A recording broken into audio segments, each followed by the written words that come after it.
여러분 야구에서 이런 말 한 번쯤 들어보셨을 겁니다. 포수는 수비만 잘해도 밥값은 한다. 딴딴놈의 수만만만하다.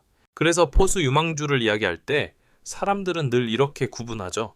수비형 포수, 타격형 포수, 그리고 솔직히 말해서 수비형으로 분류된 포수에게 타격 기대를 크게 거는 경우는 거의 없습니다. 오늘 이야기의 주인공도 바로 그런 시선 속에서 출발한 선수입니다.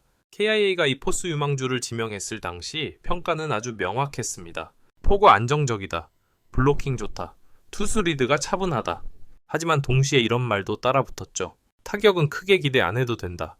일단 수비부터 완성하자. 즉 전형적인 수비형 포수 자원이었습니다. 그래서 초반 커리어는 어찌 보면 예상 그대로 흘러갔습니다. 1군보다는 2군에서 경험을 쌓았고 출전 기회가 와도 역할은 분명했습니다. 투수 잘 받쳐주기, 실책 줄이기, 경기 운영 안정시키기.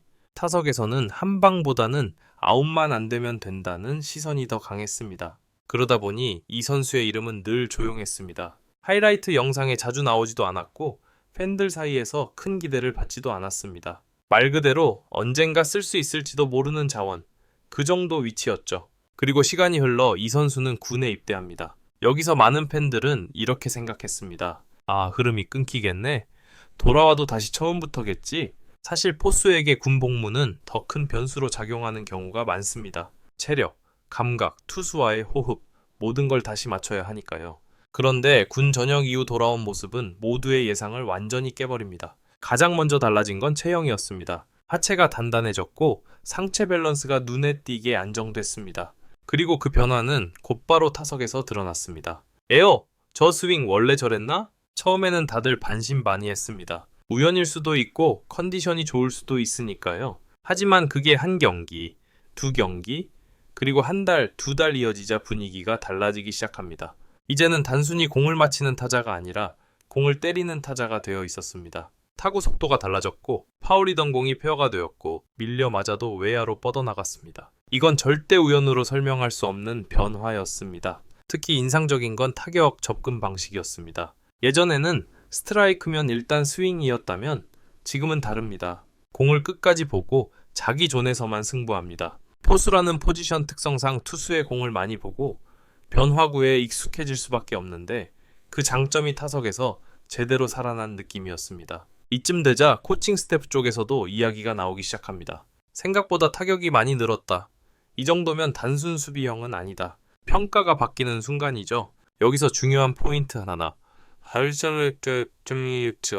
이 선수는 타격이 좋아졌다고 해서 수비를 놓지 않았습니다. 오히려 반대였습니다. 수비는 더 안정됐고 경기 운영은 더 차분해졌습니다. 즉, 수비형으로 뽑힌 장점은 그대로 유지한 채 타격이 더해진 것입니다. 이게 얼마나 큰 의미인지 야구를 조금만 아는 분들이라면 바로 감이 오실 겁니다. 포수 포지션에서 이런 유형은 정말 귀합니다. 수비만 되는 포수는 많고 타격만 좋은 포수는 리스크가 큽니다. 하지만 수비를 기본으로 깔고 타격이 플러스 되는 포수는 팀 입장에서 계산이 완전히 달라집니다. 그래서 이 선수는 어느 순간부터 포수 뎁스 채우는 자원이 아니라 전력 구상에 넣을 수 있는 카드로 이야기되기 시작합니다. 조용히 하지만 분명하게 말이죠. 여기까지가 이 KIA 포수 유망주 이야기의 일부입니다. 다음 파트에서는 군 복무 기간 동안 무엇이 달라졌는지, 타격이 성장할 수 있었던 구체적인 이유, 그리고 이 변화가 KIA에 어떤 의미를 가지는지 이 부분을 더 깊게 파보겠습니다.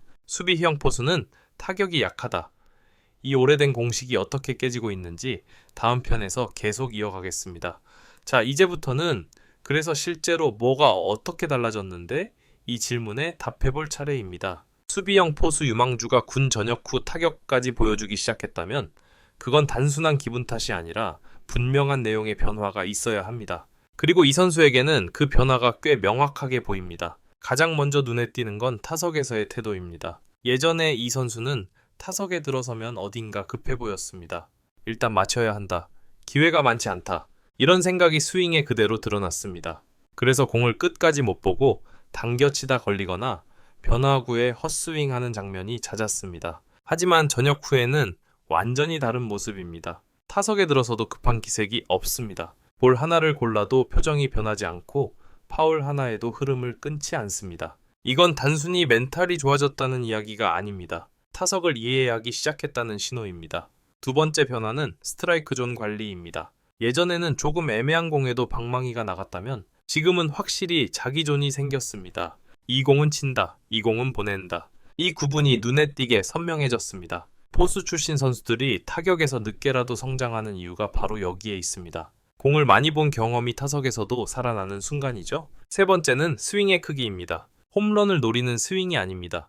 오히려 스윙이 작아졌습니다. 그런데 타구는 더 날아갑니다. 이건 힘으로 치는 타격이 아니라 타이밍으로 치는 타격이 되었다는 뜻입니다. 특히 인상적인 건 반대 방향 타구입니다. 예전에는 당겨치다 막히는 장면이 많았다면 지금은 밀어쳐서 외야로 빠져나가는 타구가 늘었습니다. 이건 투수 입장에서 굉장히 까다로운 타자라는 뜻입니다. 이런 변화는 2군 경기에서만 보이는 게 아닙니다. 연습 경기, 라이브 배팅, 홍백전, 코칭 스태프와 투수들이 공통적으로 하는 말이 있습니다. 쉽게 아웃한다. 공을 잘 본다. 포수에게 이런 평가가 붙는 순간 그 선수의 가치는 확 달라집니다. 그렇다면 이제 KIA 전체 포수 뎁스 안에서 이 선수의 위치를 봐야 합니다. 포수는 야구에서 가장 특수한 포지션입니다. 하루 쉬면 감각이 떨어지고 체력 소모가 크고 부상 위험도 높습니다. 그래서 대부분의 팀은 포수를 여러 명 운영할 수밖에 없습니다. KIA 역시 마찬가지입니다. 주전 포수는 있지만 시즌 내내 한 명에게만 맡길 수는 없습니다. 백업 포수의 역할이 그 어느 포지션보다 중요합니다. 그리고 이 지점에서 이 선수의 가치가 커집니다. 예전에 이 선수는 수비는 되는데 타석은 부담되는 포수였다면 지금은 다릅니다. 수비도 되고 타석에서도 최소한 버텨주는 포수. 이 차이는 감독의 선택지를 완전히 바꿔놓습니다.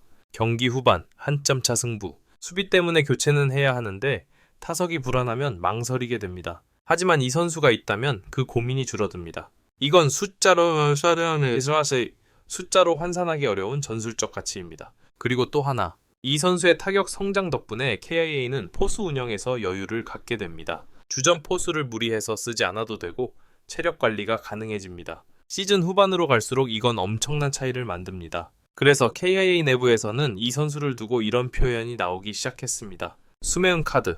겉으로 화려하지는 않지만 필요한 순간에 꺼내 쓸 수 있는 카드. 이런 선수는 우승을 노리는 팀일수록 더 중요해집니다. 물론 아직 갈 길은 있습니다. 1군에서 꾸준히 결과를 내야 하고 강한 투수들을 상대로도 같은 접근을 유지해야 합니다. 하지만 분명한 건 하나입니다. 이제는 가능성을 이야기해도 되는 단계에 들어섰다는 점입니다. 자, 이제 마지막 파트만 남았습니다. 다음 3부에서는 이 포수 유망주가 정말 주전 경쟁까지 갈 수 있을지, 타격이 유지되기 위한 마지막 조건, 그리고 팬들이 이 선수를 지금부터 주목해야 하는 이유, 이걸 정리해보겠습니다. 조용히 성장한 선수는 어느 순간 갑자기 눈에 들어옵니다. 마지막 이야기 다음 편에서 이어가겠습니다.